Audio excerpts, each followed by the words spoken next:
조갑제 TV 시청자 여러분 안녕하십니까. 2019년 3월 9일 오후 5시입니다. 내일이면은 박근혜 전 대통령 탄핵 결정 2주년이 되는 날입니다. 이 탄핵에 대해서 승복을 했습니다. 국민들도 승복하고 박근혜 전 대통령도 승복을 했습니다. 그러나 승복한다는 것이 비판의 자유를 제한하는 것은 아닙니다.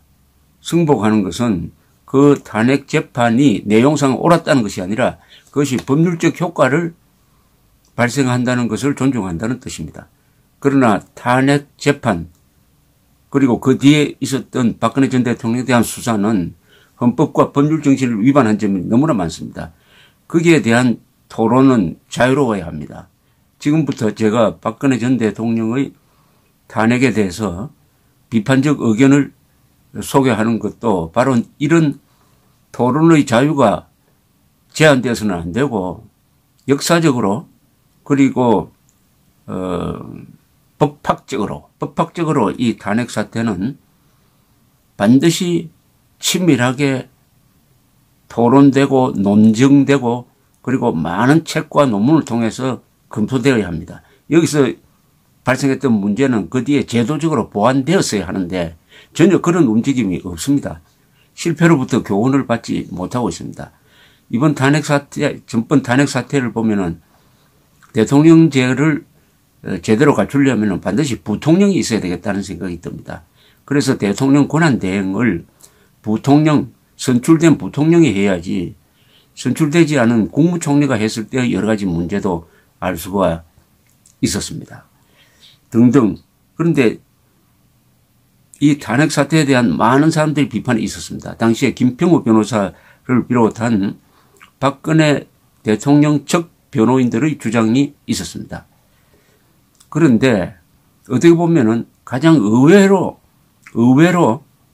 이 탄핵의 문제를 비판한 사람이 있었어요. 그 사람은 누구냐면 당시에 공보관이었습니다. 헌법재판소 당시 공보관인 배보윤, 나중에 이분이 퇴임을 해가지고 변호사가 되었습니다. 배보윤 변호사였습니다. 당시 공보관.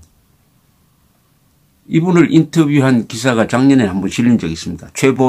조선일보 최보식 기자가 썼는데 2주년을 맞아가지고 배보윤 씨가 본 탄핵의 문제점을 제가 다시 정리를 해서 소개를 해드리려고 합니다. 이 배보윤 변호사는 59인데 1991년에 사법연수원을 수료해가지고 헌법재판소 연구관이 되었습니다. 그 뒤에 26년 동안 재직했으니까 헌법에 대해서 그리고 헌재와 관련하여 우리나라에서 가장 많이 아는 사람으로 꼽히고 있습니다. 처음부터 이 배보윤 변호사는 탄핵 소추 의결서를 문제 삼습니다. 즉 국회가 재적의원 3분의 2의 지지로서 통과시킨 탄핵 소추 의결서, 말하자면 기소장이죠. 탄핵 소추 의결서 자체가 부실했다는 겁니다. 부실했다고 그래요. 김평우 변호사는 이것은 의결서의 자격을 갖추지 못했으므로 각하를 했어야 된다. 헌재가 각하를 했어야 된다고 주장을 합니다. 배보윤 씨도 똑같은 주장이에요. 이렇게 이야기합니다. 탄핵 소추 의결서는 부실했다. 장문의 탄핵 취지가 있었지만 알맹이는 검찰 공소장과 언론 보도였다. 탄핵 소추의 판단 근거가 되는 공식 문서로는 최순실 등을 기소한 검찰 공소장뿐이었다. 그 속에 박 대통령과 공모하여라는 문구가 들어있었기 때문이다. 그런데 공소장은 검찰의 의견이고 법원에 제출하는 것이다. 미리 공개되어서는 안 되는 것이다. 이게 국민에게 예단을 주었다. 그리고 국회가 별도로 조사를 안 해놓으니까 국회의 의견이 아니라 검찰 공소장과 언론 보도를 뒤섞어놨다는 이야기죠. 배보윤 씨는 이렇게 이야기합니다. 대통령 탄핵은 국민 여론으로 하는 불신임 제도가 아니라 법적 책임 추궁 제도이다.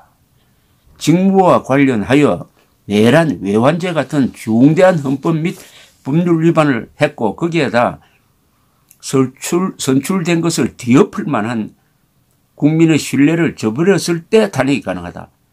국회의 소추는 법적 책임과 불신임을 혼동해서 진행하였다. 이 불신이 흔히 내각제에서 많이 있는 불신임하고는 다르다는 겁니다. 불신임은 법률적인 엄격한 요건을 갖추지 않아도 되지만은 대통령 중심제에서는 대통령이 국민의 투표로서 당선되었으므로 아주 엄격하게 그 파면 결정을 할 수 있어야 되는데 그 조건이 법적 책임 추궁이 가능할 정도의 면밀한 조사가 있었어야 된다는 이야기죠. 그러니까 막연하게 실정이다 이래서는 안 되는 거죠. 그러면서 배보윤 당시 헌재 공보관은 또 이렇게 비판을 합니다. 헌법 84조는 내란 또는 외환의 죄를 범한 경우를 제외하고는 재직 중 형사상의 소추를 받지 아니한다고 했다. 그때 박 대통령의 혐의는 법원에서 확정된 게 하나도 없었다. 단지 최순실 등의 공소장에 박 대통령과 공모 하여로만 되어 있었다. 국회에서 소추를 하려면 마음대로 조사를 해야 했다. 노무현 대통령 탄핵 당시 2004년입니다.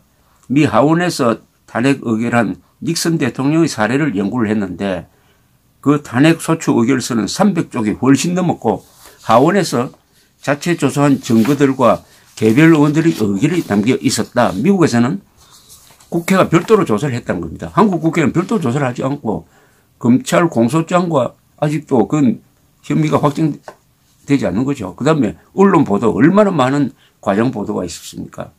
그걸 가지고 소추장을 만들었으니까 이게 처음부터 문제였다는 이야기입니다. 뭐든지 시작이 문제 아닙니까? 시작이 잘못되면 결론도 잘못되게 돼 있죠.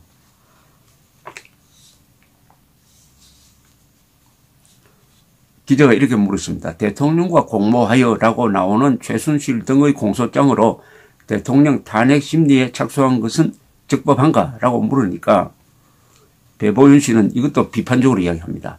헌법재판소법 51조에는 탄핵 심판 청구와 동일한 사유로 형사소송이 진행되고 있는 경우에는 재판부는 심판 절차를 정지할 수 있다고 나와 있다. 최순실 등의 형사재판이 끝날 때까지 탄핵 심판을 정지해야 한다는 의견이 있었다. 그렇지만은 재판관들은 그것은 공범자에 대한 형사재판이고 본인에 대한 재판이 아니므로 정지 사유가 아니라고 보았다. 처음부터 단추가 그렇게 끼워져서 혼동된 상태에서 재판이 진행되었다. 최순실에 대한 형사재판이 진행 중인데 그것은 박근혜에 대한 재판이 아니니까 중첩된다고 볼 수 없고 그냥 헌법재판을 계속할 수 있다라고 봤다는 겁니다. 그것도 쟁점이 있는 것이죠. 이 중대한 사안에 대해서 법 취지로 봐서는 동일한 사건이 지금 형사 사건으로 진행 중이니까 그 결론을 보고 탄핵 심판을 해야 된다는 게 맞는 거죠. 아니 또 형이 확정되기 전에 대통령 파면부터 결정한 거 아닙니까? 탄핵 재판은 형사재판과 다르다. 배보윤 공보관의 이야기를 지금 소개해 드리고 있습니다. 재판부는 신속한 재판의 압박을 받아왔다. 재판에서는 증거가 중요하다. 수사 기록에 나온 증거들은 법정에서 피고인이 부정하면 채택되지 않는다. 법정에서 증거 능력을 따로 심리해야 하는 것이다. 하지만 현재 재판부는 탄핵 재판은 징계 재판의 성격이 있기 때문에 형사재판처럼 엄격한 증거가 아니라 완화된 증거 채택으로 가겠다고 했다. 변호인이 입회해 작성되었거나 신뢰할 수 있는 정황에서 작성되었다고 볼 수 있으면 증거로 받아들인 것이다. 이는 신속한 재판에 도움이 됐지만 문제가 있다는 거죠. 그러니까 신속하게 재판을 해야 된다는 이 압력에 굴복해가지고 헌법재판소에서는 이것은 징계재판이니까 그러니까 엄격하게 증거를 따질 필요가 없다. 말하자면 완화된 증거 채택으로 가겠다고 했다는 것인데 이게 박근혜 전 대통령에게 매우 불리하게 작용한 것은 두말할 것도 없는 것이죠.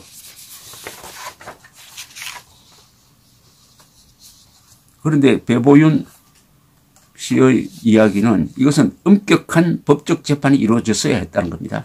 이것은 법적 책임 추궁이니까 뭐 징계 재판처럼 증거가 없어도 정황 뭐 이런 걸 따져가지고 결정을 내리기에는 국민이 직접 뽑은 대통령이라는 어마어마한 무거운 사안에 대한 심판이니까 형사재판에서처럼 꼬치꼬치 따지는 그런 증거 절차가 있어야 한다. 있어야 했었다라는 비판입니다. 그러면서 배보윤 공보관은 재판부 판결이 낮고 존중해야 되겠지만은 나는 결과에 대해서 다른 입장을 갖고 있다. 탄핵재판은 징계재판이 성격이 있지만은 국민이 선출해서 임기가 보장된 대통령을 물러나가야 하는 재판이므로 엄격한 사실 증거를 채택해야 한다. 최순실 등의 공소장에 박 대통령과 공모하라고 나오지만 이에 대해 박 대통령이 직접 진술한 적이 없으므로 증거 채택에 좀 더 엄격했어야 했다. 물론 박근혜 전 대통령도 직접 법정에서 나와서 적극적으로 항변을 했었어야 합니다. 하여튼 사실관계가 제대로 검증되지 않았다는 중대한 지적입니다.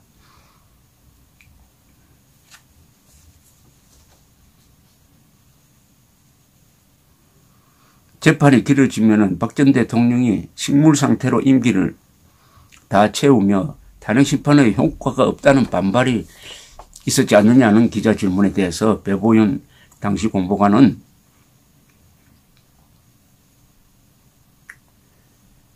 대통령 직무정지는 상당 부분 국가 운영의 스톱을 의미하는데 심판기관의 판단도 없이 국회 소추만으로 대통령의 직무를 정지시키는 것은 세계에 유례가 없다. 이 조항은 꼭 개정되어야 한다.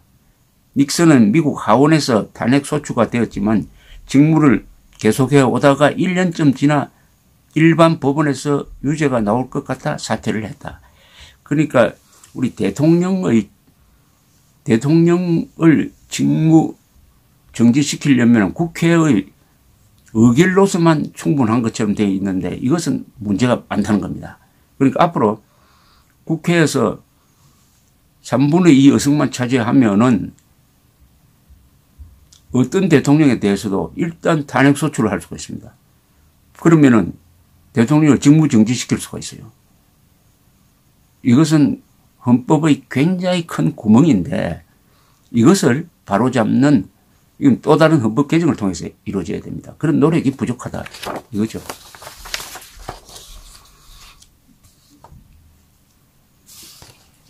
황교안 총리가 대통령 권한 대행으로 국정을 이어받았지만은 이 부통령과 달리 국무총리는 선거로서 뽑힌 사람이 아니기 때문에 민주적 정당성이 약하다. 법으로만 대행이지 실질적으로 권위가 없다. 국회에서는 인정도 해주지 않는다. 권한 대행 체제의 문제점을 지적하고 있습니다. 이 때문에 황교안 대행은 헌재 소장 임명도 못했다. 법리상 임명했어야 했다. 이게 중요한 쟁점인데요. 9명의 헌법재판관 중에서 헌법재판소장이 임기 끝나서 퇴임함으로써 결혼이 생겼습니다. 그러면 그때 대통령 권한을 대행하던 황교안 국무총리가 후임자를 임명했었어야 됐습니다. 그런데 국회에서 반발을 하니까 황교안 씨도 임명을 하지 않았습니다. 그러나 이 배보윤 공보관은 임명했어야 된다고 합니다. 임명했었어야 한다. 8명으로 이 중대한 재판을 끝낸 것은 말하자면은 야구를 8명으로 한 거하고 9명이어야 할 야구를 8명으로 시합한 거하고 뭐가 다르냐 하는 생각이 듭니다. 이 배보윤 씨도 8명이 진행한 것이 법적으로 문제가 없지만은 충분해서 9명으로 재판했었어야 한다고 이야기를 합니다. 당시 언론 보도에 대해서도 이렇게 불만을 토로했습니다. 언론은 탄핵 재판에 대해 이해가 부족하였다. 탄핵 쟁점에 관한 양쪽 입장을 국민에게 잘 알 수 있게 해줬어야 했다. 자신이 선출한 대통령을 물러나게 할 때 잘 알아야 할 책임과 의무가 국민에게 있는 것이다. 박한철 헌재 소장은 주요 쟁점을 다루는 재판은 생중계하지 않은 생각을 갖고 있었다. 재판관 전체 회의에서 선고 때만 방송하는 걸로 결론이 났지만은 대통령 탄핵은 나라의 현재와 미래가 달려있는 문제다. 즉 대통령도 직접 나와 소명할 건 소명하고 반박할 것은 반박했어야 했다. 이렇게 봅니다. 흔히 헌법재판소는 정치적 사법기관이라고 정의하고 있는데 어떻게 생각하냐라고 물으니까 배보윤 헌재공보관은 정치적 판단을 해서 그런 것이 아니라 재판 대상이 정치이기 때문이다. 사안이 정치적인 것이지만은 법적 판단을 하는 것이니까 엄격한 증거 관계가 명확하게 규명되어야 한다는 그런 이야기입니다.